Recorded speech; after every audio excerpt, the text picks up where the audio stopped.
Hello. Again, yes, of course, welcome. My name is Fitzsimmons. This is Verburg, and we're now going to proceed with the program and make some acknowledgments. But before we get into the acknowledgments, Darcy asked me to speak a little bit about the commission meetings that I attended. I attended 3 of them, and it was an opportunity for somebody in the community to speak. And I got up there and I shared growing up in this church and coming up to the sanctuary downstairs in the basement where they kept the kids in Sunday school. And coming up here and being, whisked over to the corner over there and told not to make any noise. Just center down. And we heard Dr. Howard Thurman speak. And at that age, 6, 7 years old I was, it was mesmerizing. I didn't quite have a finger on the pulse of what he was saying, but I knew that he was being revered and it was important to speak. Beyond that, I spoke about being tasked by Sue Baby Thurman to create the theater, Fellowship Theater Guild with my buddy and fellow thespian, Felix Justice. And then later with Carol Verburg, who came into and helped us keep it going and directing and playwrights and projects that we did together. And then I sat down at the commission meeting. What happened next was truly extraordinary. One by one, each commissioner spoke about their knowledge and their history and their feelings about Fellowship Church and brought in information that was just mind-blowing, how much they knew about this place and the support they all gave to this landmark and status project. And we were just mesmerized by the outcome and the love and the support that we got. So thank you. So with that, we'd like to now give some acknowledgments. And I don't know if we have anybody from the Planning Commission here. If we do, great. We'd like to start out by saying we have a certificate for you. It's a certificate of gratitude. This expression of appreciation is presented to the San Francisco Planning Department for its vision of the Church for the Fellowship of All Peoples as a San Francisco historic landmark. Please come up.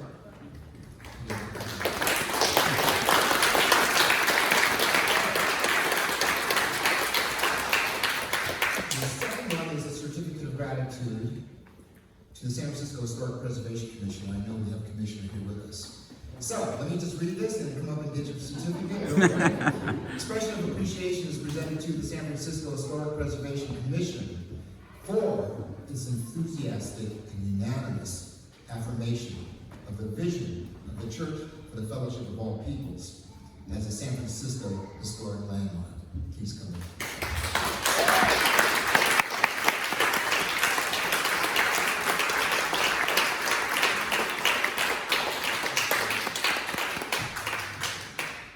And our third acknowledgement is to the San Francisco Board of Supervisors. Wow, I had the same experience there listening to the commissioners, particularly my friend, President Aaron Peskin, when they spoke about their knowledge of this place that I grew up in. And again, it was informative, it was mesmerizing, and it was heartfelt.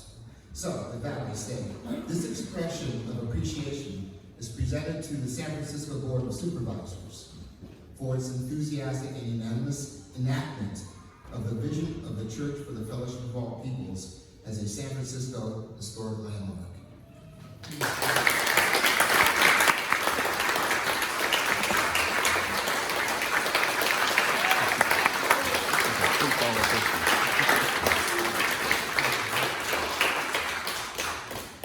I'd just like to add my personal appreciation as a District 3 constituent of Aaron Peskin's, who has worked for us in the same spirit as Dr. Thurman, Dr. Fisk, and everyone through the generations, understanding that social justice is not a concept or a scorecard, but a commitment that we have to work for every day.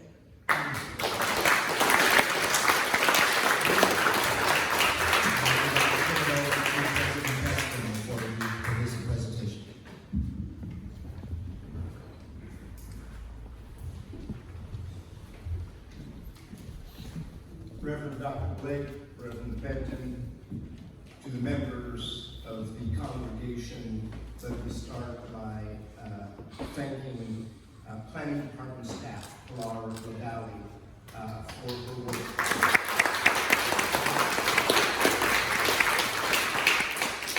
Peter, I would like to claim that I was knowledgeable about the fellowship, but that's not true. I read the 49-page case report word for word, and realized that in addition to being a remarkable scholarly work, it was really filled and imbued not only with joy, but it just gave a perfect layperson's understanding about the church, about the seminally important role that Dr. Thurman and Sue Bailey Thurman played far beyond San Francisco, and what it portended for San Francisco, what it portended for the civil rights movement, understanding that the Sakai group with roots in Japantown, as the demographics of Japantown were welcoming the African American community in the period where shipbuilding and an African American in-migration to the city and county of San Francisco,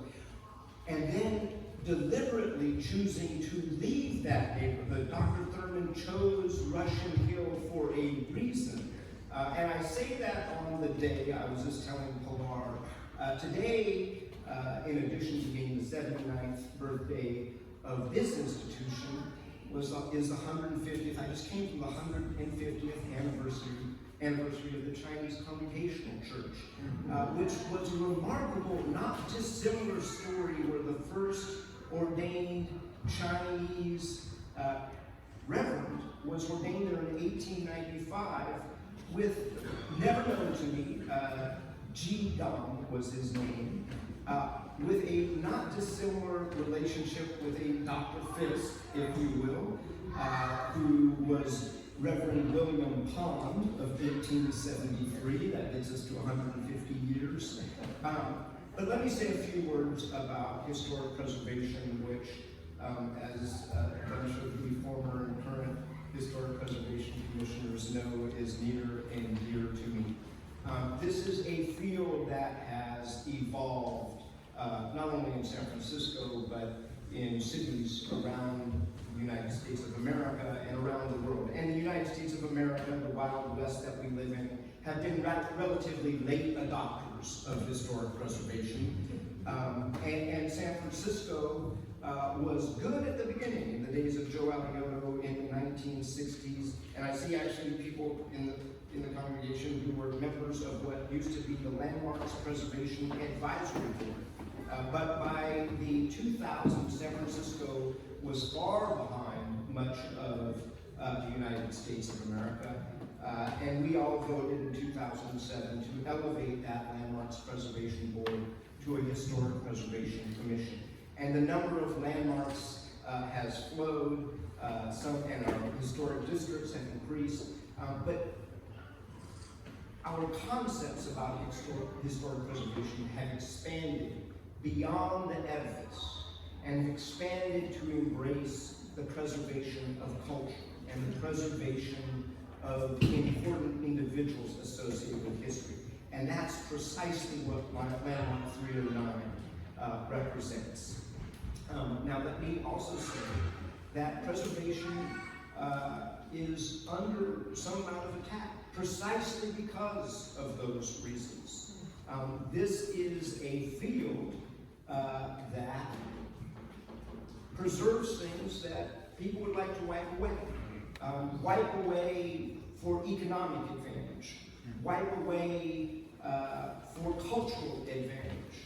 So what is happening here is profoundly important. And I say that acknowledging that about a generation ago, the then Speaker of the California State Assembly, a remarkable human being, imbued with extraordinary powers, managed to pass an assembly bill that prohibits the landmarking of religious structures in the state of California. That is my friend, our former mayor, Willie Lewis Brown. But it can be done when an enlightened institution, such as the Fellowship, does it voluntarily, for which I thank you sincerely. There is so much that this landmark And that 49-page case report can teach us. And if there is a time that this city and this world needs to learn it, that time is now. I cannot tell you how delighted I was to be a small part of it. Thank you for having me here today.